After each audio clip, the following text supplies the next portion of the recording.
Bonjour, bonsoir, bonne nuit. Bienvenue à la chaîne YouTube Vivre avec le Créateur ou La vie d'en haut. Voici la 32e vidéo de cette chaîne intitulée La bénédiction d'Ismaël. Les passages de la Bible sont tirés, comme à l'habitude, de la version Louis II 1910. Je suis content de vous retrouver parce que vous ne l'avez pas remarqué probablement, parce que mes vidéos ont sorti tous les semaines, mais j'en avais fait d'avance et ça fait un petit bout de temps que je ne vous ai pas parlé. Alors, je suis content d'être ici aujourd'hui et de partager les bénédictions du Créateur avec nous, spécialement en ce qui concerne Ismaël et ses descendants. Le Créateur est celui qui aime faire du bien. C'est ce que veut dire bénir. Le mot bénir veut dire faire du bien. Lorsqu'on dit à quelqu'un « sois béni », on dit à quelqu'un qu'il t'arrive du bien. Alors que lorsque le Créateur bénit, c'est parce qu'il fait du bien. On peut nous-mêmes bénir le Créateur en le louant, en le reconnaissant pour qui il est, en l'aimant. Il a créé chacune de ces créatures dans le seul but de leur faire du bien. Alors, comment expliquer la situation actuelle des choses dans ce monde? C'est le résultat du manque d'amour tel que nous l'avons discuté depuis le début de ces vidéos de cette chaîne. Comme le Créateur est amour et qu'il a créé toutes choses, d'où vient donc ce manque d'amour? C'est clair que ça ne vient pas du Créateur.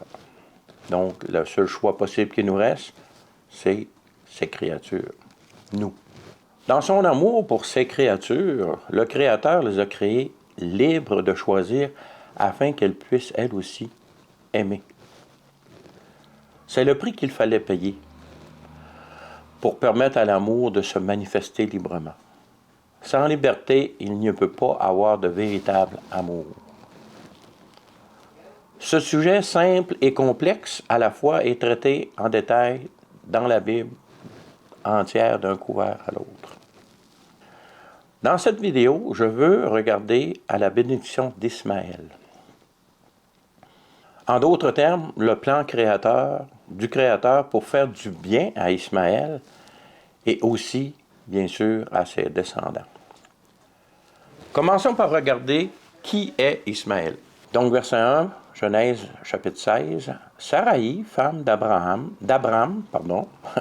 on est habitué de dire Abraham, mais le texte ici, c'est clair, c'est Abram. Donc, je recommence. Saraï, femme d'Abram, ne lui avait point donné d'enfant. Elle avait une servante égyptienne nommée Agar. J'ai écrit ici en gras au-dessus du verset, plus tard c'est en bas du verset, mais la signification des noms. Saraï veut dire princesse, Abram veut dire père élevé. Agar veut dire étrangère. Souvenons-nous qu'Agar est une bénédiction que le pharaon d'Égypte a donnée à Abram lorsqu'ils sont allés en Égypte. Et que même qu'Abram a menti au sujet de la nature de sa femme qui était... En fait, c'est sa demi-sœur, mais il avait demandé qu'elle dise qu'elle soit sa sœur parce qu'il avait craint qu'on le tue pour pouvoir prendre sa femme. Et malgré tout ça, le fait que Pharaon l'a pris pour devenir femme, mais il y a eu un songe, vous lirez l'histoire, et lorsque Abraham et Saraï ont quitté, et toute leur famille, leurs serviteurs, ont quitté, le Pharaon a donné beaucoup de richesses. Probablement que Agar faisait partie de ces dons que le Pharaon a donnés à Abram. Continuons au verset 2. Et Saraï dit à Abram, « Voici l'Éternel m'a rendu stérile. Viens, je te prie, vers ma servante. Peut-être aurai-je par elle des enfants. » Abram écouta la voix de Saraï. Rappelons-nous qu'à l'époque, il y a du trafic dans la rue.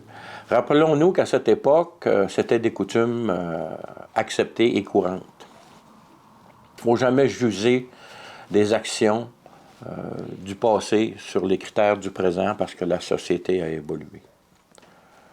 Verset 3. Alors Saraï, femme d'Abraham, prit Agar, l'Égyptienne, sa servante, et la donna pour femme à Abraham, son mari, après qu'Abraham eut habité 10 années dans le pays de Canaan. La Bible regorge d'informations sur les temps et les moments, et puis c'est un argument de plus envers la véracité de la parole de Dieu. Elle alla vers Agar, verset 4, et elle devint enceinte.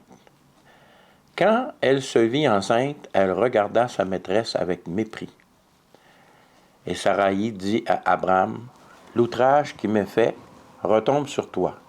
J'ai mis ma servante dans ton sein, et quand elle a vu qu'elle était enceinte, elle m'a regardé avec mépris. Que l'Éternel soit juge entre moi et toi. » Abraham,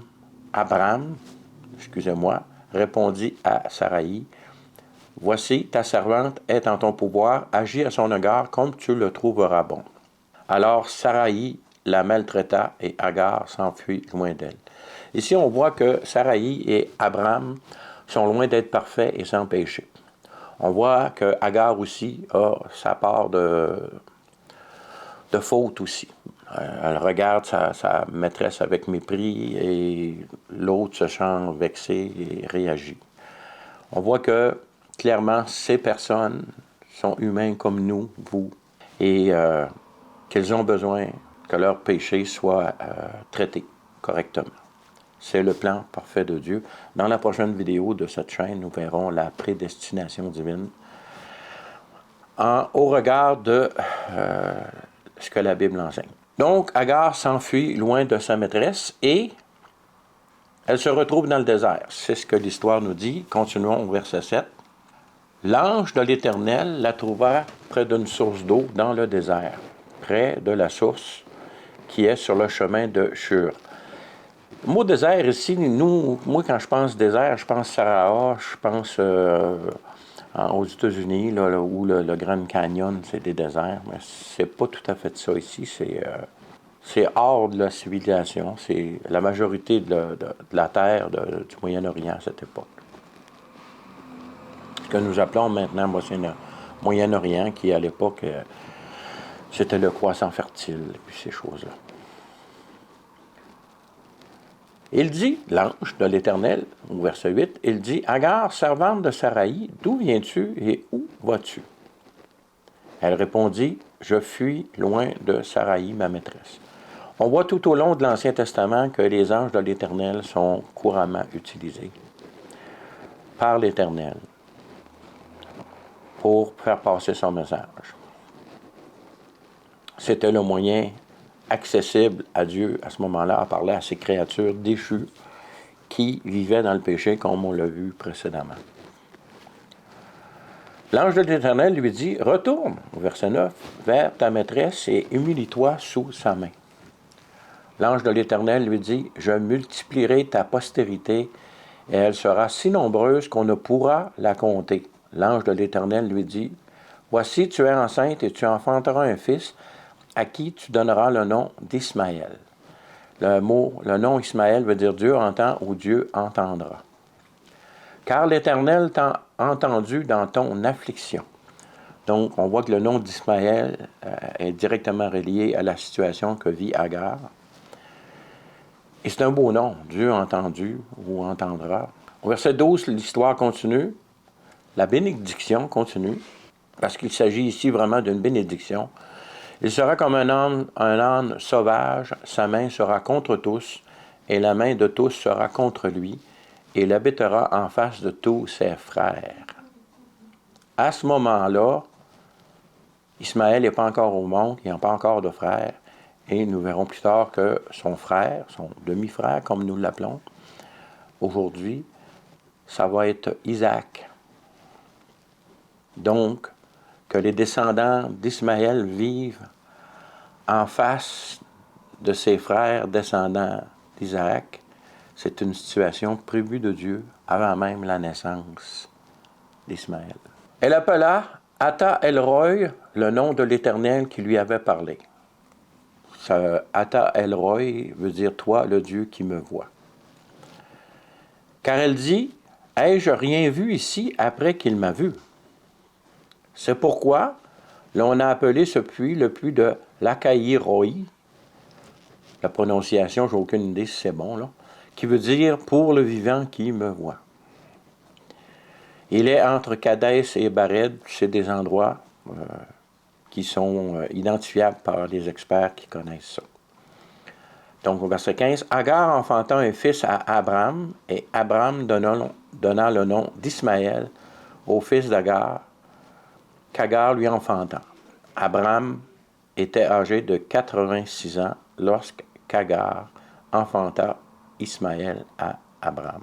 Fait qu'on voit que Ismaël est né suite à une demande de Saraï à Abram et que Agar a accepté en tant que servante. Je pense qu'elle n'avait pas beaucoup de marge de manœuvre. Mais on voit que Dieu bénit Ismaël, malgré que ce n'est pas selon la promesse que Dieu a faite à Abraham, qu'il y aurait un enfant avec sa femme. Et que malgré tout ça, Dieu bénit. On voit ici le caractère du Créateur qui aime à faire du bien. On continue l'histoire dans Genèse chapitre 17. On va aller au verset 1. Lorsqu'Abram fut âgé de 99 ans, l'Éternel apparut à Abram et lui dit, « Je suis le Dieu Tout-Puissant. Marche devant ma face et sois intègre.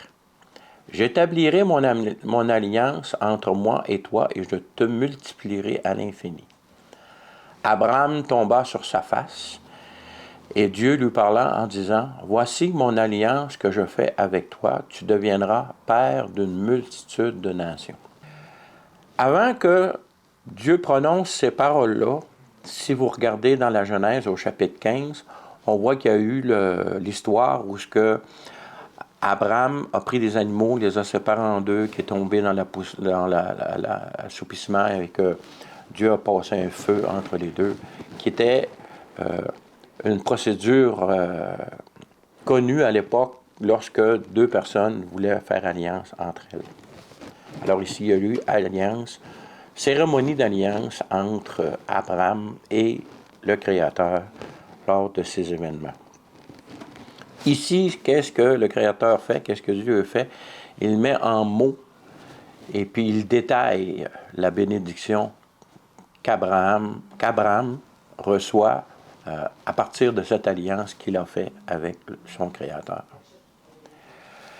Au verset 4 que je viens de lire, je vais le relire. « Voici mon alliance que je fais avec toi, tu deviendras père d'une multitude de nations. » Continue au verset 5. « On ne t'appellera plus Abram, mais ton nom sera Abraham, car je te rends père d'une multitude de nations. Je te rendrai fécond à l'infini, je ferai de toi des nations et des rois sortiront de toi. » On voit ici Abraham qui était père élevé. Abraham qui était père élevé devient Abraham, qui veut dire, qui a été répété 3 fois dans les versets ici. C'est pour ça que je ne l'ai pas mis en gras, parce que ça aurait été une répétition inutile. Au verset 4, père d'une multitude de nations. Au verset 5, père d'une multitude de nations. Au verset 6, je ferai de toi des nations. Abraham veut dire père d'une multitude de nations. Donc, de père élevé, il est passé à père d'une multitude de nations. Et tout ce qu'il avait comme enfant à ce moment-là, c'était Ismaël. Au verset 7, l'histoire continue, la promesse, la bénédiction. « J'établirai mon alliance entre moi et toi, et tes descendants après toi, selon leur génération. Ce sera une alliance perpétuelle en vertu de laquelle je serai ton Dieu et celui de ta postérité après toi. Je te donnerai à tes descendants après toi le pays que tu habites comme étranger, tout le pays de Canaan, en possession perpétuelle, et je serai leur Dieu. » Dieu dit à Abraham, « Toi, tu garderas mon alliance, et toi et tes descendants après toi, selon leur génération. C'est ici mon alliance que vous garderez entre moi et vous, et ta postérité après toi, tout mort parmi vous sera circoncis. Vous vous circoncirez, et ce sera un signe d'alliance entre moi et vous. » Donc, au chapitre 15, il y a eu cette cérémonie coutumière à l'époque entre le Créateur et Abraham, qui était à l'époque. Maintenant, on sait qu'il est rendu Abraham. À l'âge de 8 jours, tout mort parmi vous sera circoncis, selon vos générations, qu'il soit né dans la maison ou qu'il soit acquis à prix d'argent, de tout fils d'étranger sans appartenir à ta race. Donc, on voit ici que c'est une alliance spirituelle qui s'applique à tous, peu importe la race. En réalité, il n'y a seulement qu'une race humaine, et après ça, il y a des différences ethniques dues à la région et puis ces choses-là. On devra circoncire celui qui est né dans la maison et celui qui est acquis à prix d'argent, et mon alliance sera dans votre chair une alliance perpétuelle. Un mâle circoncis qui n'aura pas été circoncis, un mâle incirconcis qui n'aura pas été circoncis dans sa chair sera exterminé du milieu de son peuple. Il aura violé mon alliance. Donc, c'est sérieux ici ce que Dieu demande à Abraham. Dieu dit à Abraham, tu ne donneras plus à Saraï, ta femme, le nom de Saraï, mais son nom sera Sarah. La traduction française ici écrit S-A-R-A, alors qu'elle devrait écrire un H muet, parce que pour Abraham et Sarah, qu'est-ce que Dieu fait avec leur nom? Il fait juste ajouter dans leur nom hébraïque la lettre He hébraïque qui est à leur nom.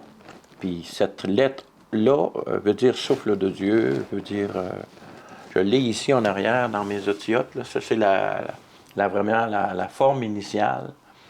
Et puis ça veut dire révélation, l'esprit. Ça veut dire que Dieu a ajouté un côté spirituel à l'alliance qu'il avait faite charnellement dans le chapitre 15 de la Genèse avec Abraham. Dieu continue. Je la bénirai et je te donnerai d'elle un fils. Je la bénirai, elle deviendra des nations, des rois, de peuples sortiront d'elle. Alors, la bénédiction que Dieu donne à Abraham, il la donne par Sarah. Abraham tomba sur sa force, il rit et dit en son cœur, naîtra-t-il un fils à un homme de 100 ans? Et Sarah, âgée de 90 ans, enfanterait-elle? Et Abraham dit à Dieu, oh, qu'Ismaël vive devant ta face. Donc, on voit ici une prière que Ismaël, qui était déjà au monde, qui avait presque 13 ans, que Abraham prie son Créateur, prie Dieu de bénir Ismaël, de passer l'alliance avec Ismaël. Dieu dit, certainement Sarah, ta femme, t'enfantera un fils. Et tu l'appelleras du nom d'Isaac. Isaac veut dire, il rit, parce qu'Abraham avait ri. Et on voit dans un autre endroit dans la Genèse où c'est que c'est Sarah qui rit dans sa tente.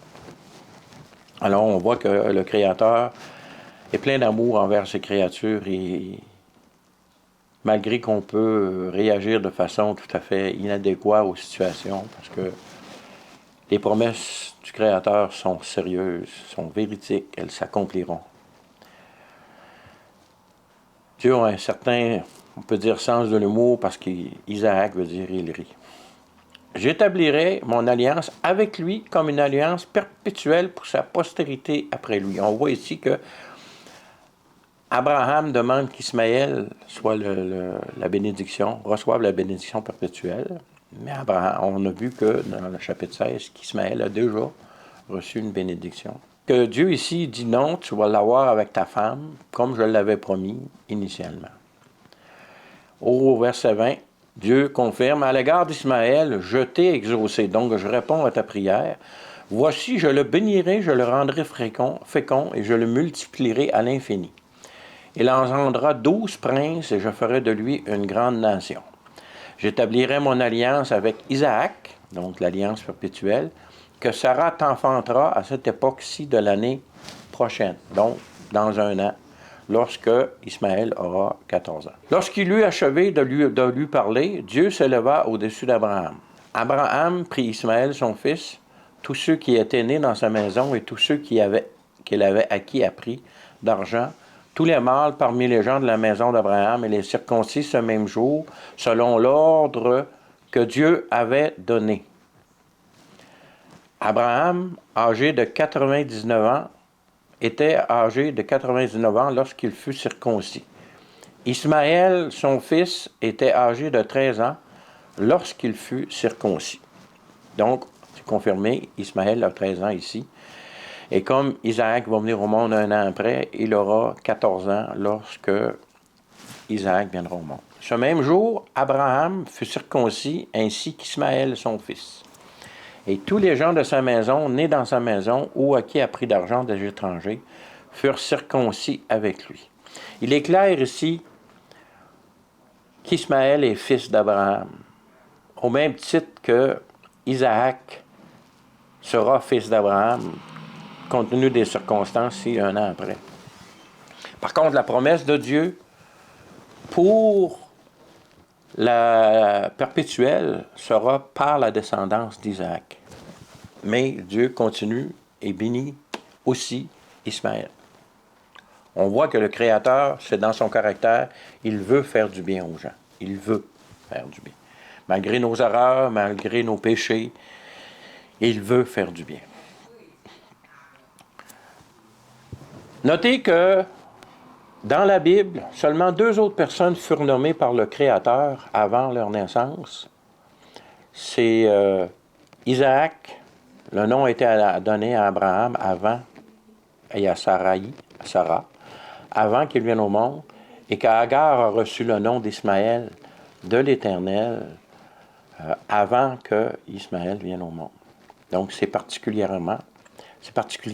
Et dans toute la Bible, Dieu a donné beaucoup de noms à des personnes, mais c'est après leur naissance. Avant leur naissance, il y a 4 personnes qui vivent cette situation-là. Donc, il y a Ismaël en premier, il y a Isaac. Voyons les 2 autres, afin de voir l'importance de cette action du Créateur envers un enfant à naître, lorsqu'il donne le nom avant que celui-ci vienne au monde. Luc 1, au verset 11, on peut lire « Alors un ange du Seigneur apparut à Zacharie et se tint debout à droite de l'autel des parfums. » C'est dans le temple ici à Jérusalem. Zacharie fut troublé en le voyant et la frayeur s'empara de lui. Il y aurait de quoi quand tu n'es pas habitué aux choses surnaturelles et que ces choses surnaturelles arrivent, il y a de quoi être troublé. On serait comme lui. Mais l'ange lui dit, « Ne crains point, Zacharie, car ta prière a été exaucée. Ta femme, Élisabeth, t'enfantera un fils et tu lui donneras le nom de Jean. » Le nom de Jean veut dire « Dieu fait grâce ». Puis le Dieu qui est question ici, parce que en hébreu, c'est Yohanan. Yohanan, donc c'est tiré du nom de Yahweh, Yohé, Wahé, les lettres hébraïques là, du nom de Dieu, le tétragramme connu. Donc, on voit que Jean a été nommé avant sa naissance par le Créateur. L'autre 4e personne qui a été nommée, on voit ça dans Luc 1, toujours, mais au verset 26, c'est écrit « Au 6e mois, l'ange Gabriel fut envoyé par Dieu dans une ville de Galilée appelée Nazareth, auprès d'une vierge fiancée à un homme de la maison de David nommé Joseph. Le nom de la vierge était Marie. L'ange entra chez elle et dit, « Je te salue, toi, à qui une grâce a été faite, le Seigneur est avec toi. » Troublée par cette parole, encore là, être troublée, c'est un peu normal, Marie se demandait ce que pouvait signifier une telle salutation. L'ange lui dit, « Ne crains point, Marie, car tu as trouvé grâce devant Dieu.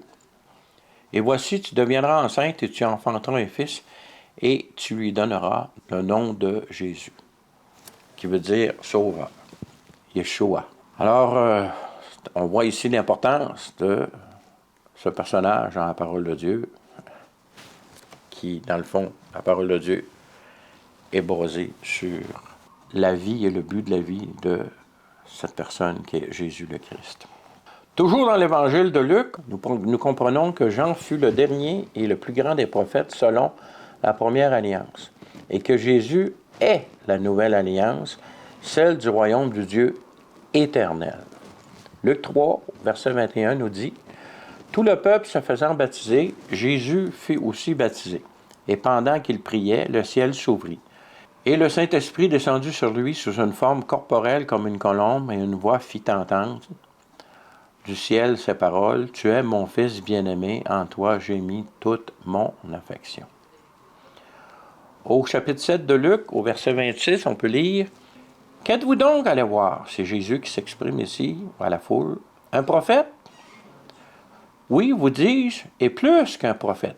C'est celui dont il est écrit, « Voici, j'envoie mon messager devant ta face pour préparer ton chemin devant toi. » Je vous le dis, parmi ceux qui sont nés de femmes, il n'y en a point de plus grand que Jean. Cependant, le plus petit dans le royaume de Dieu est plus grand que lui. Le royaume de Dieu ici, c'est le royaume de Jésus le Christ. Tant qu'il a été physiquement sur terre, le royaume de Christ était sur terre. Lorsqu'il a été enlevé, 10 jours avant la Pentecôte, le royaume de Christ sur terre, c'était les apôtres qui l'avaient suivi, les disciples, parce qu'il n'y avait pas juste les apôtres, il y avait plusieurs personnes qui l'avaient suivi pendant son ministère de 3 ans et demi. Et à la journée de la Pentecôte, lorsque les disciples ont reçu l'Esprit du Père que Christ avait acquis par son sacrifice sur la croix, mais le corps de Christ, donc le royaume des cieux, a pris place de façon plus concrète encore, parce que l'Esprit de Dieu qui était en Christ est devenu chez les disciples, en eux. Seul Dieu peut faire des choses comme ça. Aucun humain ne peut faire ces choses-là. Il est clair que Ismaël et Isaac ont une importance dans la parole de Dieu parce qu'ils ont été nommés avant leur naissance comme le fut Jean et Jésus. Alors, que doit-on penser de la bénédiction d'Ismaël à la lumière des textes du livre de Galates? Voyons ce qui est écrit en Galates 4, verset 22. « Car il est écrit qu'Abraham eut 2 fils, un de la femme esclave, Agar, et un de la femme libre, sa femme, Sarah. Mais celui de l'esclave naquit selon la chair, et celui de la femme libre naquit en vertu de la promesse. » Donc le miracle de la naissance d'Isaac vient de Dieu, alors que la naissance d'Ismaël vient d'une pratique courante à l'époque que les femmes stériles pouvaient donner des enfants à leur mari par le biais de leur servante. On voit d'ailleurs que Jacob, que son nom a été changé pour Israël, a eu 12 fils. Il y a eu des filles aussi, mais il y a eu 12 fils. Et puis il y en a 6 avec sa première femme, 2 avec sa deuxième femme, et les 4 autres viennent de servantes. Et ils sont tous considérés comme ses fils. Alors Ismaël est le fils d'Abraham, au même titre qu'Isaac, mais la promesse a été donnée par le miracle de la naissance d'Isaac à la descendance d'Isaac. Dieu a quand même béni, fait du bien à Ismaël et à sa descendance. Continuons à aller au verset 24. Ces choses sont allégoriques. Allégorique, ça veut dire que c'est des éléments concrets qu'on peut voir qui représentent des choses spirituelles. Un peu comme j'ai expliqué lors de ma 2e vidéo dans la série Le Grand Dévoilement en ce qui concerne les symboles. Donc, ces choses sont allégoriques, car ces femmes sont 2 alliances. 2 alliances, pas une alliance, 2 alliances. L'une du mont Sinaï, enfantant pour la servitude, c'est Agar. Au mont Sinaï, les Israélites ont reçu la loi. Et la loi servait à nous révéler qu'est-ce qui était le péché dans nos vies. C'est aussi clair que ça. Qui nous amenait à comprendre qu'on a besoin d'un sauveur. Que le péché a besoin d'être payé parce que la justice de Dieu le réclame. La loi a servi à ça, à identifier le péché, pour nous amener à comprendre qu'on a besoin d'un sauveur, c'est-à-dire d'une vie parfaite devant Dieu, et que sa vie parfaite a été vécue par Jésus le Christ, et il nous offre de faire un échange de vie avec lui, c'est-à-dire que devant Dieu, on reçoit la vie de Jésus parfaite, ce qui nous permet de pouvoir rentrer en communion avec Dieu, de recevoir l'Esprit de Dieu. C'est Agar et le mont Sinaï, elle correspond à la Jérusalem actuelle qui est dans la servitude avec ses enfants. Souvenons-nous que la majorité des Israélites aujourd'hui, des enfants d'Israël, ne reconnaissent pas Jésus comme leur sauveur. Ils l'ont rejeté lorsqu'il est venu.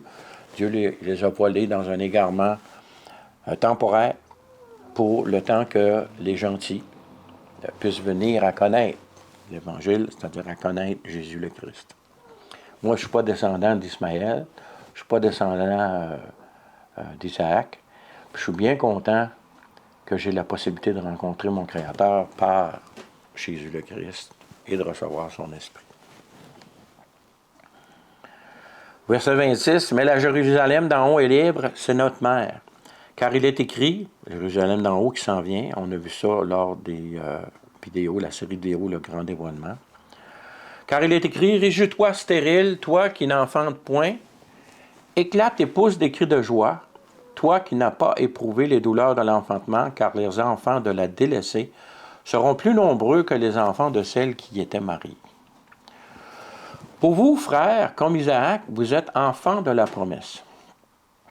De même qu'alors, celui qui est né selon la chair persécutait celui qui est né selon l'esprit, ainsi en est-il encore maintenant.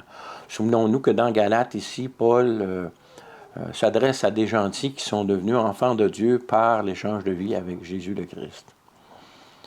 Donc, ça fait de nous des enfants, des descendants de la promesse d'Isaac, même si on n'est pas enfant de la lignée directe d'Abraham,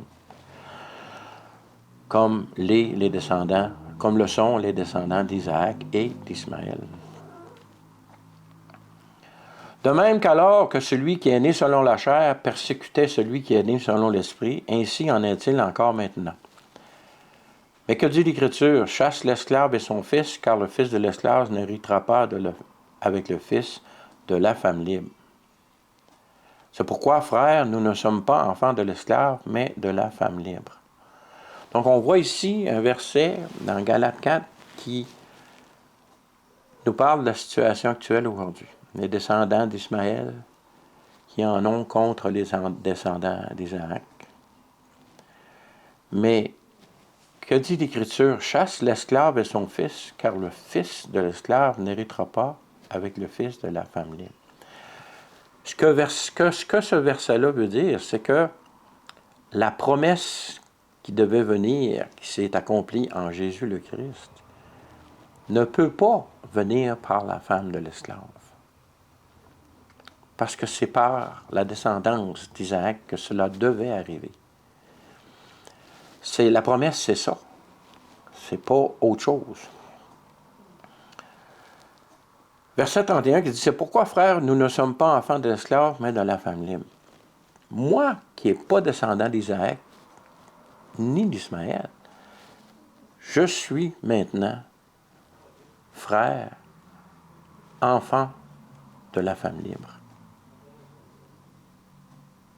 Qu'est-ce à dire? C'est-à-dire que, bien que la promesse devait venir par la descendance d'Isaac et ne pouvait pas venir par la descendance d'Ismaël, c'est que toute personne, on va voir ça dans le passage qui suit, toute personne qui sont sur terre peuvent bénéficier de la promesse qui est arrivée par la descendance d'Isaac, y compris les descendants d'Ismaël. Bien que la promesse ne soit pas venue par les descendants d'Ismaël, la promesse est accessible à tous les enfants de Dieu, à tous ces créatures, donc à tous les descendants d'Ismaël, ont accès à cette promesse. Bien qu'elle ne soit pas venue par leur descendance, les descendants d'Ismaël ont accès, comme moi qui est un gentil, j'ai accès à cette promesse. La promesse de venir par une descendance, mais elle s'applique pour toute la population terrestre. Donc, ça inclut aussi les descendants d'Ismaël. C'est ce que ce texte-là nous dit ici, que c'est clair, que la promesse ne pouvait pas venir par Ismaël, qu'elle devait venir par Isaac, mais le résultat de l'action de cette promesse, qui est Jésus le Christ, est accessible à tous, inclus les descendants d'Ismaël. Parce qu'un peu plus loin, nous allons voir, parce que beaucoup de descendants directs d'Abraham par Isaac refusent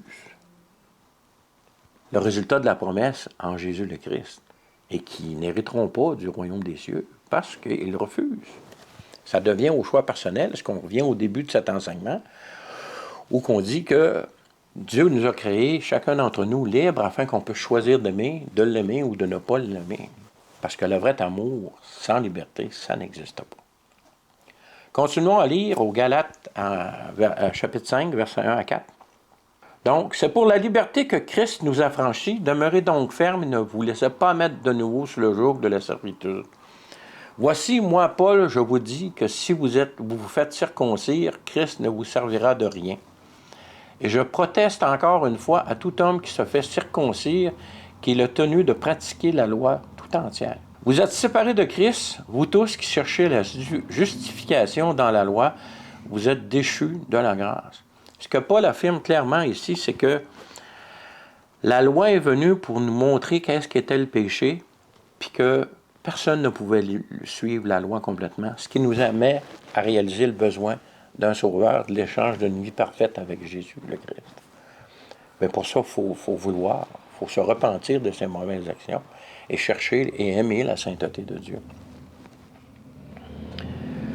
La justification par la loi, c'est la justification par les œuvres, c'est-à-dire ce qu'on fait pour plaire à Dieu.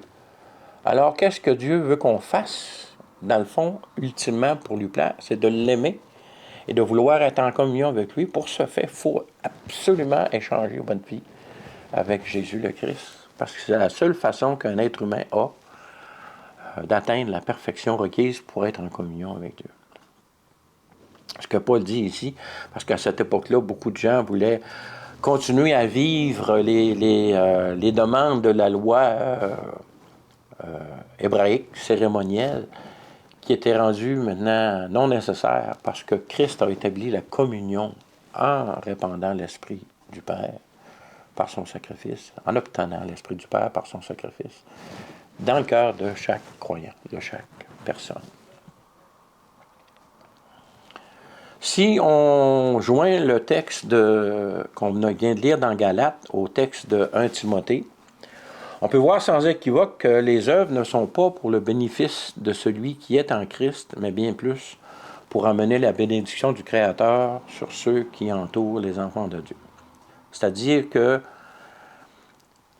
les choses qui nous est demandées après qu'on soit devenu enfant de Dieu par l'échange de vie, la repentance, l'échange de vie avec Jésus le Christ, ces choses-là nous ont demandé afin qu'on puisse bénir autour de nous, être bon, suivre les 10 commandements de Dieu donnés dans la Genèse et dans Deutéronome. Les commandements moraux sont toujours à suivre. Et Timothée, dans 1 Timothée 2, on peut lire « J'exhorte donc, verset 1, j'exhorte donc avant toute chose à faire des prières, des supplications, des requêtes, des actions de grâce pour tous les hommes. » Pour tous les hommes. Donc la prière, la supplication, des requêtes, des actions de grâce, c'est voulu dans la vie des enfants de Dieu en Christ Jésus. Il continue au verset 2. Pour les rois et pour tous ceux qui sont élevés en dignité, afin que nous menions une vie paisible et tranquille, en toute piété et honnêteté. Verset 3 est clair, c'est bon et agréable devant Dieu, notre Sauveur. Seul Dieu peut sauver les hommes. Qui veut que tous les hommes soient sauvés et parviennent à la connaissance de la vérité. En passant ici, Jésus a dit, je suis le chemin, la vérité et la vie, et nul ne vient au Père que par moi. C'est ce qu'on voit aussi dans le verset 5 qui suit. Car il y a un seul Dieu et un seul médiateur entre Dieu et les hommes, Jésus-Christ, homme. Jésus-Christ, homme, qui s'est donné lui-même en rançon pour tous. C'est là le témoignage rendu en son propre temps.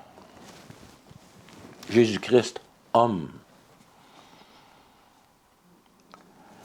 Mais qu'en est-il de la bénédiction d'Ismaël à la lumière des versets 30 et 31 de Galates 4 qui affirment clairement que les frères ne sont pas enfants de l'esclave, mais enfants de la femme libre?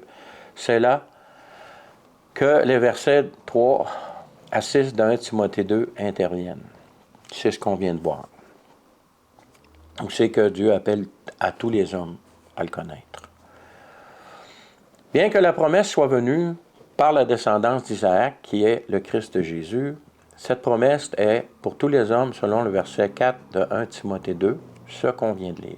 Donc, Ismaël et toute sa descendance sont inclus dans la bénédiction pour tous les hommes. Cela nous ramène à l'affirmation du début de cette vidéo, que dans son amour pour ses créatures, le Créateur les a créées libres de choisir afin qu'elles puissent, elles aussi, avoir la capacité d'aimer. Cela revient donc au choix de chacun et non à ton origine généalogique. C'est ce que nous voyons dans Luc 3, au verset 1. La 15e année du règne de Tibère César, lorsque Ponce Pilate était gouverneur de la Judée, Hérode, tétrarque de la Galilée, son frère Philippe, tétrarque de l'Ithurée et du territoire de Traconite, Lysanias, tétrarque de l'Abilène, et du temps des souverains sacrificateurs Anne et Caïphe, la parole de Dieu fut adressée à Jean, fils de Zacharie, dans le désert. On a vu que Jean avait été nommé par Dieu à sa naissance. Et il alla dans tout le pays des environs du Jourdain, prêchant le baptême de repentance pour la rémission des péchés, selon ce qui est écrit dans le livre des paroles d'Isaïe, le prophète. C'est la voix de celui qui crie dans le désert, « Préparez le chemin du Seigneur, aplanissez ses sentiers. Toute vallée sera comblée, toute montagne et toute colline seront abaissées. Ce qui est tortueux sera redressé et les chemins raboteux seront aplanis. Et toute chair verra le salut de Dieu. Et disait donc à ceux qui venaient en foule pour être baptisés par lui, « Race de vipères, qui vous a appris à fuir la colère à venir? Produisez donc des fruits dignes de la repentance, et ne vous mettez pas à dire en vous-même, nous avons Abraham pour père, car je vous le déclare, que de ces pierres, Dieu peut susciter des enfants à Abraham. » C'est ce qu'on parlait plus haut. C'est clair ici que le salut ne dépend pas du tout de qui on descend. Le salut est offert à chacun. Parce que même ceux qui descendent d'Isaac directement, qui ne reconnaissent pas le fruit de la promesse qui est Jésus le Christ, bien ces gens-là ne feront pas partie du royaume éternel de Dieu. Reprenons le passage de 1 Timothée 2, qui est un appel à tous à croire au seul Sauveur. Dieu qui est venu sur terre, prenant notre humanité dans la personne de Jésus le Christ, afin de devenir notre frère, comme Isaac et Ishmaël, son frère, et avoir ainsi le droit de nous racheter selon la loi de l'ancienne alliance, qu'il est venu accomplir parfaitement. Jésus est venu accomplir la loi. La loi nous a amenés à connaître qu'est-ce que c'était le péché. Dans la loi, il y avait des provisions afin que les gens de la famille puissent racheter un membre de la famille qui était devenu esclave pour plusieurs différentes raisons. Alors, c'est ce que Dieu a fait. Il est devenu homme, en Jésus le Christ, homme, pour devenir notre frère avant d'avoir la possibilité de nous racheter, comme la loi de l'Ancien Testament que Jésus a accompli parfaitement, le montrait, le donnait la possibilité. Donc, on relit 1 Timothée 2. « J'exhorte donc avant toute chose à faire des prières, des supplications, des requêtes, des actions de grâce pour tous les hommes, pour les rois et pour tous ceux qui sont élevés en dignité, afin que nous menions une vie paisible et tranquille en toute piété et honnêteté. Cela est bon et agréable devant Dieu, notre Sauveur. Dieu seul sauve. Mais il a fallu qu'il prenne une forme humaine afin de devenir notre frère pour pouvoir mettre en œuvre les lois de l'Ancien Testament pour pouvoir nous racheter comme membres de notre famille humaine. qui veut que tous les hommes soient sauvés et parviennent à la connaissance de la vérité. Car il y a un seul Dieu et aussi un seul médiateur entre Dieu et les hommes, Jésus-Christ, homme, qui s'est donné lui-même en rançon pour tous. C'est là le témoignage rendu en son propre temps, lorsqu'il est venu. Je veux ici, avant de terminer cette vidéo, attirer votre attention sur le verset 5 qui se termine par Jésus-Christ homme. Je pense que j'ai insisté plusieurs fois. Je vais faire ici une chose qui n'est pas dans mes habitudes, c'est-à-dire faire une comparaison directe entre deux importants mouvements de foi. C'est le sujet de cette vidéo qui me pousse à le faire. Je vous demande d'être indulgent à mon égard. Pour cet exercice, je ne nommerai aucun de ces mouvements et ce sera à chacun de ceux qui les vivent à les identifier. Chacun de ces mouvements a ses Écritures saintes qui affirment sans équivoque trois choses concernant Jésus homme. La première est que Jésus est né d'une vierge. La deuxième est que Jésus est le Messie. La troisième est que Jésus a fait beaucoup de miracles extraordinaires lors de son passage sur terre. Je rappelle ici que ces informations se retrouvent dans ces deux livres saints de ces deux mouvements. Ces deux mouvements de foi s'entendent aussi que sans l'ombre d'un doute, Jésus est un mâle de la race de l'homme. La science, depuis plusieurs années, a découvert le génome humain et ce faisant, elle a aussi trouvé que ce qui différencie une femelle humaine d'un mâle humain est un chromosome identifié à la lettre Y, que seuls les mâles possèdent. Pour qu'un enfant humain soit un mâle, il doit nécessairement recevoir ce chromosome de son père, qui est aussi un mâle. Je termine donc cette vidéo avec une question à laquelle je demande à chacun d'y répondre pour son propre bénéfice personnel. Voici la question. Comme Jésus est né d'une vierge, de quel père a-t-il reçu son chromosome Y? Matthieu 11,15 nous dit que celui qui a des oreilles pour entendre, entende. Voici la fin de cette vidéo. La semaine prochaine, nous traiterons de l'épineux sujet de la prédestination divine. Alors, faites vos devoirs, répondez à votre question, à la question que je vous pose, et gardez la réponse pour vous-même ou partagez-la avec qui vous voudrez. Ce sera votre choix personnel. Sur ce, je vous dis, soyez bénis. À la prochaine, si Dieu le veut.